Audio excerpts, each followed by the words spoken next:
दोस्तों स्वागत है आप सभी कैरी टेक पे। आज के अपने इस वीडियो में हम बात करने वाले हैं कि क्या क्रिप्टो करेंसी बैन होने वाला है इंडिया में। हाल ही में इस तरह के काफी सारे रिपोर्ट्स निकल के सामने आई और उसके वजह भी है। एक क्रिप्टो करेंसी के ऊपर रेगुलेटरी बिल बहुत ही जल्द आ सकता है पार्लियामेंट में और वो लॉ भी बन सकता है। और ऐसे में उस बिल में जो लिखा हुआ है उसके एक एक शब्द बहुत ही ज्यादा मायने रखते हैं। और वहीं से निकल के आया कि क्या क्रिप्टो करेंसी या फिर अगर मैं ज्यादा स्पेसिफिक तौर पर कहूं तो क्या प्राइवेट क्रिप्टो करेंसी बैन होने वाला है इंडिया में। ये प्राइवेट क्रिप्टो करेंसी क्या है और गवर्नमेंट क्या एक नया क्रिप्टो करेंसी लाने के ऊपर सोच रही है। क्या आरबीआई वाकई में एक नया डिजिटल करेंसी लॉन्च करेगा। क्या है ये पूरा माजरा, जानने की कोशिश करेंगे हम इस वीडियो में। सो गाइस बहुत कुछ है जानने और समझने को, लेकिन उससे पहले अगर आप चैनल पर नए हैं, नीचे लाल रंग का बटन दिख रहा है तो प्लीज उसे दबा दो, साथ ही साथ बेल नोटिफिकेशन कॉल पे कर दो ताकि नए वीडियो की नोटिफिकेशन आप तक जल्द से जल्द पहुंच पाए। वीडियो का लाइक का टारगेट रखते हैं 10 लाइक का, तो जल्दी से वीडियो को लाइक कर दो। दोस्तों बात करें अगर क्रिप्टो करेंसी की, जिनको नहीं पता है तो ये एक डिजिटल करेंसी होती है जिसको कोई भी देश की सरकार बेसिकली रेगुलेट नहीं करती है।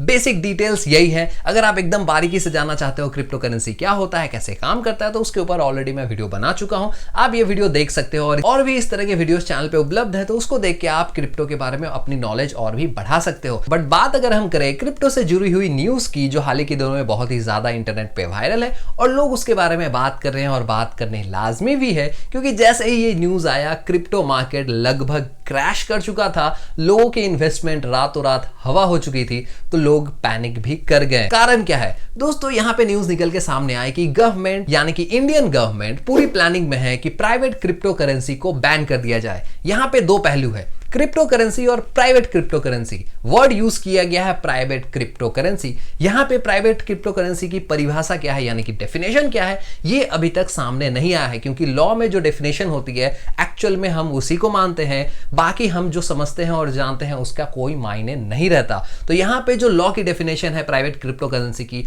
उसे अभी तक प्रॉपर डिफाइंड नहीं किया गया है या पब्लिक नहीं किया गया है एटलीस्ट। बट यहां पे जो अज्यूम किया जा रहा है राइटर्स के द्वारा या फिर एक्सपर्ट्स के द्वारा, वो ये बता रहे हैं कि यहां पे जो प्राइवेट क्रिप्टो करेंसी मेंशन किया गया है ये उन करेंसीज के बारे में है जिनको किसी भी देश की सरकार रेगुलेट नहीं करती, किसी भी देश की सेंट्रल बैंक रेगुलेट नहीं करती। आपको पता होगा तो किसी भी देश में जो सेंट्रल बैंक होती है वो मनी को उस देश में रेगुलेट करती है। हमारे केस में आरबीआई रेगुलेट करती है इंडियन रुपीस को, इवन आरबीआई नोट्स को प्रिंट भी करती है। तो जो पूरा मनी मार्केट है वो कंट्रोल करती है आरबीआई। लेकिन क्रिप्टो के केस में कोई भी देश इसे रेगुलेट नहीं करता और आज के तारीख में जितने भी क्रिप्टो मौजूद है लगभग सारे ही crypto currencies private entrepreneurs own करते हैं या फिर उन लोगों ने बनाया है इसको। तो यहां पे एक्सपर्ट्स का कहना है कि ये जो बात हो रही है प्राइवेट क्रिप्टो करेंसी की, ये उन्हीं क्रिप्टो के बारे में बात हो रही है, यानी कि आप और हम जिन क्रिप्टो करेंसीज को जानते हैं उन्हीं क्रिप्टो करेंसी के बारे में बात हो रही है, यानी कि बिटकॉइन, डॉजकॉइन, इथेरियम वगैरह वगैरह। अब सवाल ये आता है कि क्या वाकई में ये बैन होने जा रहा है। तो यहां पे दो चीजें हैं, कंप्लीटली क्रिप्टो को बैन करना लगभग नेक्स्ट टू इम्पॉसिबल है। आप किसी भी तरीके से इसको बैन नहीं कर सकते, रेगुलेट कर सकते हो, क्योंकि अगर आप बैन करोगे तो लोग वीपीएन यूज करके या अलग अलग तरीके से, क्योंकि दुनिया में तो बैन नहीं है, वो परचेस करेंगे ही करेंगे। तो यहां पे उसे रेगुलेट किया जा सकता है। रेगुलेट कैसे किया जा सकता है, गवर्नमेंट बेसिकली क्या कर सकती है कि क्रिप्टो करेंसी का जो करेंसी का दर्जा है, जो स्टेटस है एज अ करेंसी, जो वो वैल्यू इंजॉय करता है एज अ करेंसी एक्सचेंज के रूप में, उसको खत्म कर सकती है। गवर्नमेंट ये कह सकती है कि क्रिप्टो एज अ करेंसी अब इस देश में कंप्लीटली बैन होगा और आप इसको अगर रखना चाहते हो तो एज अ एसेट ही आप इसको रख सकते हो। यानी कि इनकम टैक्स जब आप फाइल करोगे तो वहां पे आपको एज अ एसेट इसको शो करना पड़ेगा और आपके अकाउंट्स बुक में भी इसे एसेट के तौर पे ही देखा जाएगा। ये अब करेंसी की तरह नहीं रहेगी। इसका मतलब आप इससे ट्रेड वगैरह भी नहीं कर सकते, आप इसको हो सकता है स्टोर कर सकते हो। इसकी बातें ओवरऑल चल रही हैं, पर क्या पूरी तरीके से यही चीज होने वाला है इसके बारे में अभी कहा नहीं जा सकता, क्योंकि जो पूरी बिल की कॉपी है वो हमारे पास अभी उपलब्ध नहीं है। तो यहां पे दूसरा सवाल आता है कि अगर बैन नहीं हो रहा तो लोग पैनिक क्यों कर गए। पैनिक इसलिए कर गए क्योंकि लोगों को शुरू में लगा कि एकदम ही बैन होने वाला है, यानी कि जो भी इन्वेस्टमेंट है, जैसे भी इन्वेस्टमेंट है, वो डूबने वाली है। तो यहां पे मार्केट पूरी तरीके से इंडिया में क्रैश कर गया और आज भी लोग इसको लेके अनसर्टेन है और मार्केट में एक अनसर्टेनिटी का माहौल तो पक्का ही है। इसके वजह से क्रिप्टो मार्केट इंडिया में पूरी तरीके से क्रैश हुआ है। लेकिन यहां सवाल आता है कि गवर्नमेंट को आखिर जरूरत ही क्या पड़ी एक नए तरीके से लॉ बनाने की क्रिप्टो के ऊपर। जैसा चल रहा था वैसा चलने देते। बट ये कहना जितना आसान है उतना आसान है नहीं। अगर क्रिप्टो को उसी हिसाब से छोड़ दिया जाता जिस हिसाब से ये चल रहा था, तो यहां पे इन्वेस्टर्स का ज्यादा नुकसान होता। इन्वेस्टर से ज्यादा एक आम आदमी जो अमीर बनने के चक्कर में बेसिकली क्रिप्टो करेंसीज में इन्वेस्ट करके बैठा है, उसका नुकसान होता। यहाँ आप पूछोगे कि उनका नुकसान कैसे होता, तो यहाँ पे मैं एक छोटी सी डेटा शेयर कर देता हूँ। इंडिया में जो टोटल इक्विटी शेयर होल्डर्स हैं, यानी कि इक्विटी इन्वेस्टर्स हैं, आप मान लो जो इक्विटी में बेसिकली इन्वेस्ट करते हैं, वो कितने हैं आपको पता है? 8 करोड़। 8 करोड़ ऐसे लोग हैं जो डायरेक्टली या इनडायरेक्टली इक्विटी में इन्वेस्ट करते हैं, यानी कि स्टॉक मार्केट में इन्वेस्ट करते हैं।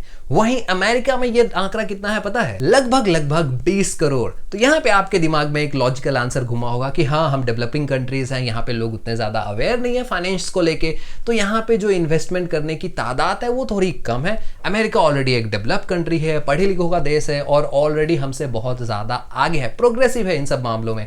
तो वहां पे 45% आबादी डायरेक्टली स्टॉक मार्केट में इन्वेस्ट करती है।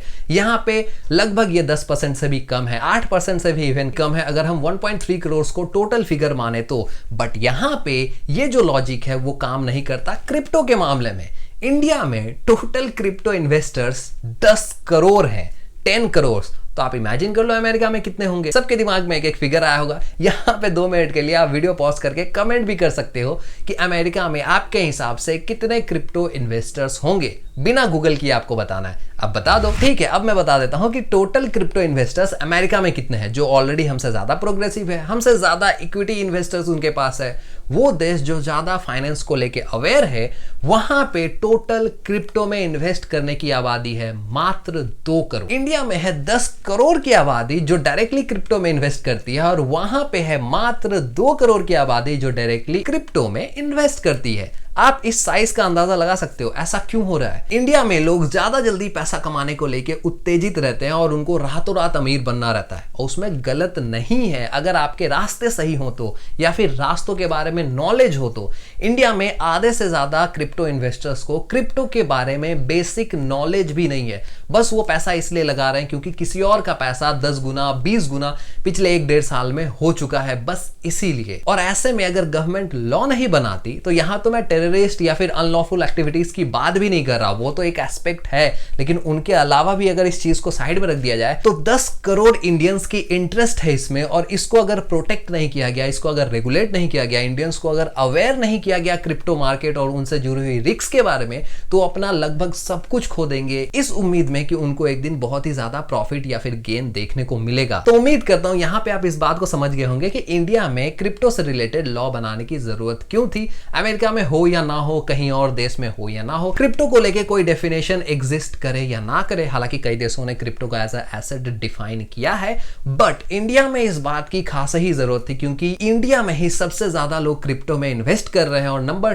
2 पे अमेरिका है जो 2 करोड़ की आबादी के साथ है, और यहाँ पे इंडिया में 10 करोड़ लोग क्रिप्टो में डायरेक्टली इन्वेस्ट कर रहे हैं। और आज के तारीख में नए नए क्रिप्टो एक्सचेंज के कारण कई नए लोग भी इस क्रिप्टो मार्केट में आ रहे हैं बिना इसके रिस्क को कैलकुलेट किए हुए। अब यहाँ पे आखिरी चीज कि क्या अगर क्रिप्टो करेंसी बैन हो जाएगा तो क्या आप क्रिप्टो करेंसी में ट्रेड भी नहीं कर पाओगे, या फिर कोई डिजिटल करेंसी इंडिया में बचेगा ही नहीं? क्या हम वाकई में ब्लॉकचेन मैकेनिज्म को खो देंगे? जो इतनी अच्छी टेक्नोलॉजी है, जो आगे बढ़ने की एक राह दिख रही थी, क्या वो बंद हो जाएगी? तो जवाब है यहाँ पे नहीं। आरबीआई अपने तरफ से एक डिजिटल करेंसी लॉन्च करेगी, बट यहां पे मेरे पास कुछ सवाल हैं आरबीआई के लिए भी और आप लोगों के लिए भी, कि आरबीआई कहती है या फिर उस लॉ में कहा गया है कि डिजिटल करेंसी लॉन्च किया जाएगा, क्रिप्टो करेंसी शब्द का यूज नहीं किया गया है। तो डिजिटल करेंसी और क्रिप्टो करेंसी के बीच का डिफरेंस है, क्या आरबीआई से डिफाइन करेगी? मैंने जहां तक रिसर्च किया उसमें पाया कि आरबीआई बात कर रही है एक डिजिटल करेंसी लॉन्च करने की जो कि रियल मनी की तरह काम करेगा, यानी कि आज के तारीख में जैसा रूपी काम करता है, जैसे हम और आप एक्सचेंज करते हो और उसको आरबीआई कंट्रोल करता है, सेंट्रलाइज्ड है पूरी तरीके से, वैसे ही आरबीआई का जो नया डिजिटल करेंसी है वो भी काम करेगा। तो यहाँ पे क्रिप्टो का पूरा कंसेप्ट ही खत्म हो जाता है, क्योंकि क्रिप्टो छोटे छोटे लेजर्स में बटा होता है, वो डिसेंट्रलाइज्ड होता है। एक बार पब्लिक होने के बाद जो उसको बनाता है उसके कंट्रोल में या फिर किसी और के कंट्रोल में क्रिप्टो रहता नहीं है, इसीलिए क्रिप्टो यूनिक है और क्रिप्टो ओवरऑल एक अलग मैकेनिज्म है। लेकिन अगर आप उसको रिप्लेस करके अलग नाम से एक डिजिटल करेंसी लेके आ रहे हो जो वाकई में आज के तारीख में जो करेंसी काम करती है वैसे ही वो काम करे, तो उसमें नया क्या रहेगा और उसको अलग से लाने का बेनिफिट क्या है? आप रूपी को ही डिजिटल तरीके से ले आओ, अलग से कोई और करेंसी लाने की जरूरत ही क्या है? यहाँ पे ये मेरा सवाल है। हो सकता है ये सवाल मुझ जैसे काफी लोगों का हो जो अभी तक इस बात को लेके क्लियर ना हो और गवर्नमेंट ने इसको क्लियर किया भी नहीं है। उम्मीद करता हूं जब तक ये लॉ बन के सामने आएगा तब तक इन सारे सवालों के जवाब दे दिए जाएं। आपके क्या सवाल हैं इस चीज से रिलेटेड नीचे कमेंट करके जरूर पूछें। अगर कोई सवाल और सुझाव हो तो वो भी नीचे जरूर से कमेंट करें। अगर यहां तक वीडियो को देख रहे हो तो प्लीज यार चैनल को सब्सक्राइब करके जाओ और वीडियो को जरूर से लाइक करो, शेयर करो अपने फ्रेंड्स एंड फैमिलीज के साथ। मिलूंगा एक नए वीडियो के साथ, तब तक के लिए जय हिंद।